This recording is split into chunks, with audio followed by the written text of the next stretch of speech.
गुरुदेव भगवान की जय। श्री मौनी बाबा भगवान की जय। चंदेरी गांव में विद्रुप नाम का क्रूर व निर्दयी बहेलिया रहता था। एक दिन शाम को वन से लौटते वक्त बरसात से बचने के लिए अपने पिंजरे सहित उसने एक घने वृक्ष के नीचे शरण ली।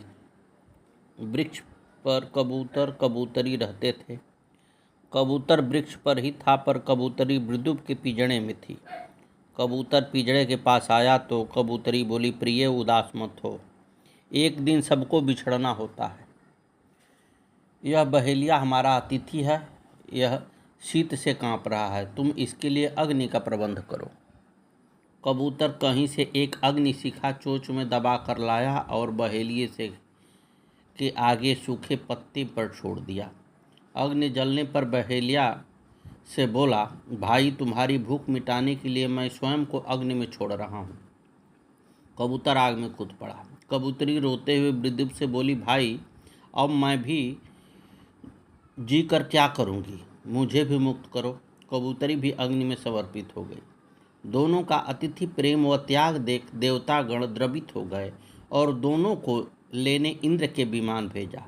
जब दोनों भव्य आत्माएं उसमें सवार हुई तो विद्रुप ने भी अपने उद्धार का उपाय पूछा। उन्होंने कहा कि तुम पतित पावनी गंगा में स्नान करो तो तुम्हें कई यज्ञों का फल मिलेगा और समस्त पाप धुल जाएंगे। शिकारी ने ऐसा ही किया। आगे आप सभी सुने। नारद जी पार्वती जी को मंत्र का उपदेश दे रहे हैं। ब्रह्मा जी बोले, श्रुतात महाप्राज्ञ चरितं सशिमौलिनः। हे वत्स, अब तुम सादर प्रीतिपूर्वक मेरे स्वामी भगवान शिव के चरित्र का श्रवण करो। कामदेव को भस्म होने की खबर सुनकर पार्वती भयभीत हो सखियों के साथ अपने घर को चली गई। इधर भगवान शिव भी कामदेव को भस्म कर अंतर्धान हो गए।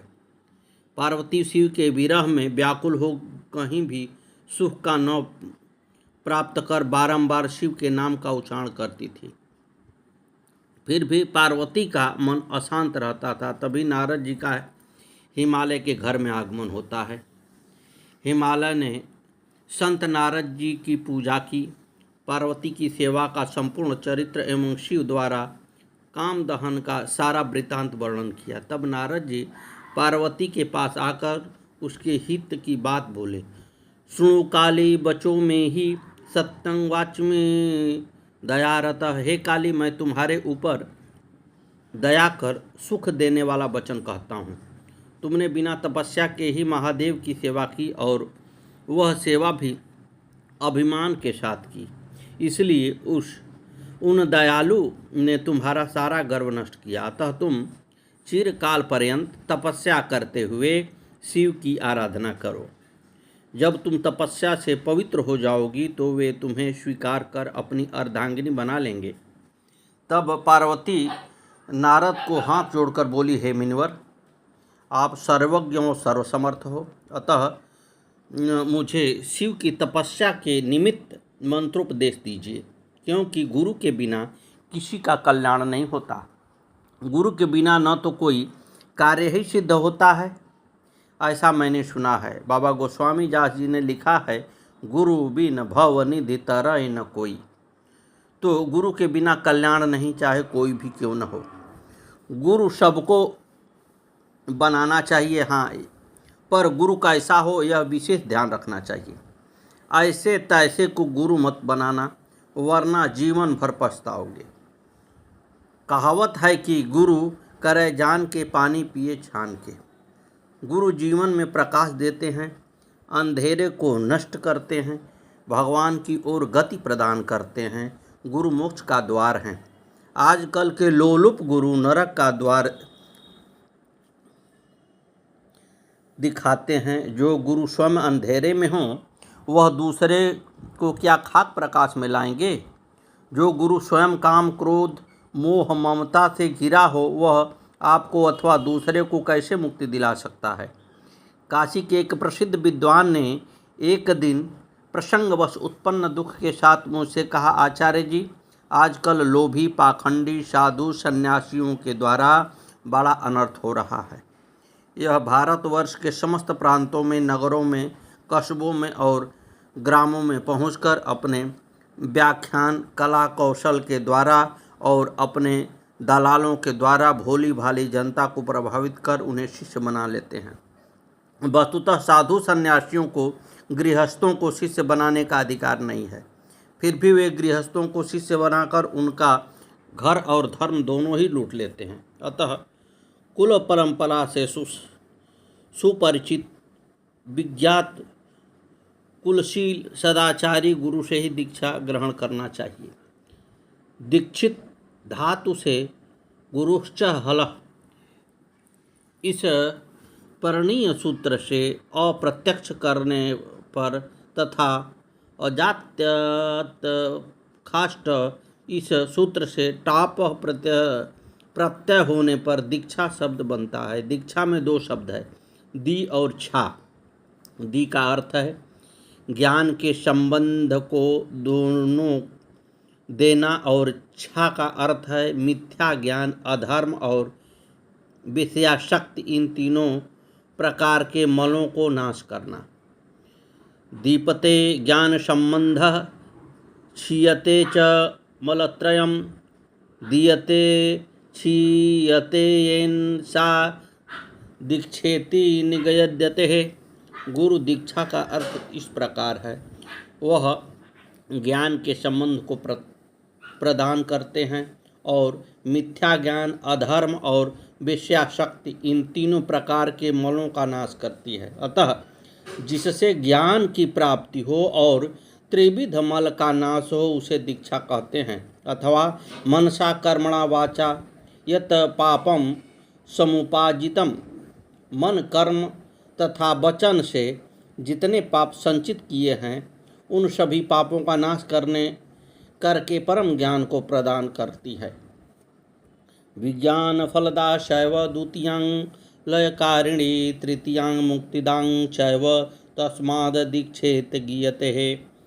प्रथम तो विज्ञान फल को प्रदान करती है, दूसरा गुरु रूपी परमात्मा से मिला देती है और तीसरा मुक्ति प्रदान कर देती है। इसलिए विद्वान पुरुष उसे गुरु दीक्षा के नाम से गाते हैं। दीयते ज्ञान संभावं क्षीयते पाप संशयः तेन दीक्षेति सा यज्ञाः पापक्षेदक्षयात् क्रियाः। जो ज्ञान पूर्वक सद्भाव को प्राप्त करती है और पाप राशियों को क्षीण करती है तथा पासों के टुकड़ों को भी नाश करती है, अतः ऐसी क्रिया का नाम गुरु दीक्षा है। दीयते विमलं ज्ञानम क्षीयते कर्म वासनां तेन दीक्षेति सा प्रोक्तां मुनिभिस्तत्र वेदिभिः। जो विमल ज्ञान को प्रदान करती है और कर्म वासना को क्षीण करती है, अतएव तत्रवेक्ता गुणगण मुनिगण इनको गुरु दीक्षा कहते हैं। दूसरी बात यह है कि दीक्षा देने का अधिकार केवल ब्राह्मण को ही है, अन्य जाति को नहीं। यह शास्त्रीय सिद्धांत किसी राग द्वेष नहीं प्रवृत्त हुआ है, अपितु इसका एक गंभीर विज्ञान है। पूरी सृष्टि में एकमात्र ब्राह्मण शरीर ही ऐसा है जो सत्वगुण का सर्वोपयुक्त आश्रय बनता है, इसी से उसको यह अधिकार भी सिद्ध है। गृहस्थ सर्ववर्षेणु श्रेष्ठो गुरुरुदाहृत, अर्थात धर्माचार्यों ने समस्त वर्णों में गृहस्थ ब्राह्मण को ही श्रेष्ठ गुरु माना है। गृहस्थानाम गुरु गृही, गृहस्थों का गुरु गृहस्थ ही हो सकता है। अतः स्पष्ट है कि गृहस्थ को दीक्षा देने का अधिकार गृहस्थ ब्राह्मण को ही है, साधु सन्यासी आदि को नहीं।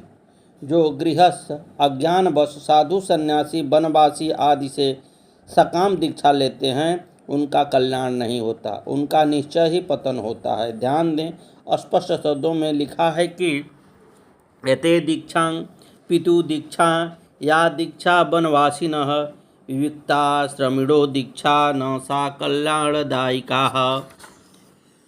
यति पिता वनवासी और विशिक्ताश्रमी अर्थात संसार त्यागी से जो गुरु दीक्षा ली जाती है वह कल्याणदायिनी नहीं होती। अतः जो गृहस्थ साधु सन्यासी आदि से दीक्षा लेते हैं वे घोर पाप और नरक के भागी होते हैं। इसलिए गृहस्थ को भूल कर भी साधु सन्यासी बनवासी भिक्षुक आदि से दीक्षा नहीं लेनी चाहिए। हाँ, समर्थ महापुरुषों की बात और ही है, किंतु वे अपवाद हैं, वे कभी नियम नहीं बना सकते। यते दीक्षां गृहीत्वां तु कदाचिदपि मोहितः प्रायश्चित्तं धेनुरेकां त्रिराव्रतमेव च प्रायश्चित्तं ततः कृत्वा पुनर्दीक्षा समाचरेत्। यदि किसी ने किसी अज्ञानतावश सन्यासी से गुरु दीक्षा ले ली हो तो उसे प्रायश्चित रूप से 1 गोदान और 3 रात्रि तक व्रतोपासना करना चाहिए। इस प्रकार प्रायश्चित करने के बाद मनुष्य को पुनः दूसरे गृहस्थ गुरु से गुरु दीक्षा ले लेनी चाहिए। वर्तमान समय को देखते हुए स्त्रियां उन पाखंडियों से गुरु मंत्र न लें तो ही अच्छा है, क्योंकि गुरु और शिष्य की बहुत सी घटनाएं सुनने को मिलती हैं। पतिरेव गुरुं स्त्रीणाम का वस्तुतः अभिप्राय यह है कि स्त्रियों के लिए समस्त गुरुओं की अपेक्षा पति को ही सर्वश्रेष्ठ गुरु कहा गया है। अतः स्त्रियां सदाचारी, शास्त्रज्ञ, भगवत भक्त पति को ही गुरु रूप में माने, क्योंकि वैसे पति के द्वारा ही स्त्रियों को भगवत प्राप्ति की सुविधा हो सकती है। अतः स्त्री को सदाचारी धर्मनिष्ठ पति की आज्ञानुसार ही कार्य करना चाहिए, क्योंकि वैसा पति ही स्त्री के लिए यथार्थ मार्गदर्शक है। शास्त्रकारों की एक और आज्ञा है कि जिस गुरु से पति ने गुरु दीक्षा ग्रहण किया है उससे पत्नी को भी दीक्षा ग्रहण करना चाहिए। जो नारी अज्ञानतावश अपने पति के अतिरिक्त गुरु को मानती है वह धर्म पथ से च्युत हो जाती है और नरक में जाती है। अतः पति पत्नी का एक ही गुरु हो और एक ही देवता होना चाहिए। स्त्री मंत्र ले सकती है पर उसको देने का अधिकार तंत्र में होने पर भी वैदिक अनुशासन में नहीं है। शास्त्रकारों ने इसका स्पष्ट निषेध किया है। न जातो मंत्रदा नारी, न शूद्रो नान्तरो ध्ववः, न अभिषक्तो न पतितः, काम कामो अस्य कामिनः। स्त्री शूद्रादयश्चैव बोधयेयुतिहाहितं यथार्थ माननीयाश्चं नहाताचार्यांत क्वचितः। वेदानुसार स्त्री कभी भी मंत्रोपदेश नहीं कर सकती और शूद्र, वर्णशंकर, कलंकित, पतित, विषयी तथा संसार से विरक्त निष्कामी पुरुष ये भी मंत्रोपदेश आचार्य गुरु नहीं हो सकते। स्त्री और शूद्र हित और अहित का यथोचित बोध करा सकते हैं, यहाँ तक तो ठीक है, किंतु वे कभी भी आचार्य पद संभालने की योग्य नहीं हैं। शूद्राणां च तथा स्त्रीणां न गुरुत्वं कदाचन। शूद्रों और स्त्रियों के गुरु बनाने का कथमापि अधिकार नहीं है। ज्ञानहीनो गुरु रज्जो मिथ्यावादी विडंबकः स्वविश्रांति न जानाति परशांति करोति किम। अर्थात ज्ञानहीन, मिथ्यावादी तथा वश्चक गुरु सर्वथा त्याज्य होता है, क्योंकि जो गुरु स्वतः विश्रांति अथवा श्रेय को नहीं जानता वह दूसरे का अर्थात शिष्य का कल्याण कैसे कर सकता है। इसलिए जब भी गुरु मंत्र लें किसी योग्य विद्वान, तपोनिष्ठ, सदाचारी ब्राह्मण से ही लें, तभी जीवन में कल्याण होगा और अंत में परम पद की प्राप्ति होगी, वरना अंत में पछताने के सिवा कुछ नहीं होगा। अतः आइए हम सब मिलकर गुरु का एक बार ध्यान करें। गुरुर्ब्रह्मा गुरुर्विष्णु गुरुर्देवो महेश्वरः गुरुर्साक्षात् परं ब्रह्म तस्मै श्री गुरुवे नमः। ध्यानमूलं गुरुर्मूर्ति पूजामूलं गुरुपदं मंत्रमूलं गुरुर्वाक्य मोक्षमूलं गुरुकृपा गुरु ही जीवन है, गुरु ही प्रकाश है, गुरु ही श्वास हैं, गुरु ही आश हैं, गुरु ही ज्ञान है, गुरु ही प्यार हैं, गुरु ही संगीत हैं, गुरु ही लहर हैं, गुरु प्राण हैं, गुरु ही दर्पण हैं, गुरु ही धर्म हैं, गुरु ही समाधान हैं, गुरु ही आराधना है, गुरु ही उपासना है, गुरु ही यज्ञ हैं, गुरु ही भजन है। पानी के बिना नदी बेकार है, अतिथि के बिना आंगन बेकार है, प्रेम ना हो तो सगे संबंधी बेकार हैं, और जीवन में गुरु ना हो तो जीवन बेकार है। इसलिए जीवन में गुरु बनाना आवश्यक है, बेहद जरूरी है। सद्गुरुदेव भगवान की जय। श्री मौनी राम जी भगवान की जय। इति श्रुत्वा वचस्तस्यां पार्वत्यां मुनिषत्तमः पंचाक्षरं शंभुमंत्रं विधिपूर्वमुपादिशः। ब्रह्मा जी बोले, हे नारद, पार्वती का सुंदर वचन सुनकर तुमने पंचाक्षर शिव मंत्र नमः शिवाय का उन्हें विधि पूर्वक उपदेश दिया। साथ ही उस मंत्र राज में श्रद्धा उत्पन्न करने के लिए तुमने उनका सबसे अधिक प्रभाव बताया। नारद बोले, हे देवी, तुम इस मंत्र के परम अद्भुत प्रभाव को सुनो, जिसके श्रवण मात्र से भगवान शिव प्रसन्न हो जाते हैं। यह मंत्र सब मंत्रों का राजा और मनोवांछित फल देने वाला है। भगवान शिव को यह बहुत ही प्रिय है। इस मंत्र का विधि पूर्वक जप करोगी तो इसकी आराधना से प्रसन्न हो भगवान शिव तुम्हारे सामने प्रत्यक्ष प्रकट हो जाएंगे।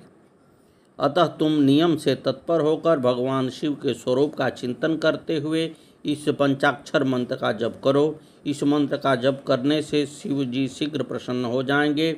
इस प्रकार काली से कहकर देवताओं के हित में प्रीति रखते हुए अपनी इच्छानुसार नारद स्वर्ग को चले गए। पार्वती अपने गुरु नारद के द्वारा मंत्र प्राप्त कर परम प्रसन्न हो गई। फिर शिव जी को तपध्यान मानकर तपस्या में मन लगाने का निश्चय किया। तब उन्होंने अपनी सखी जया और विजया के द्वारा माता तथा पिता से तप करने की आज्ञा मांगी।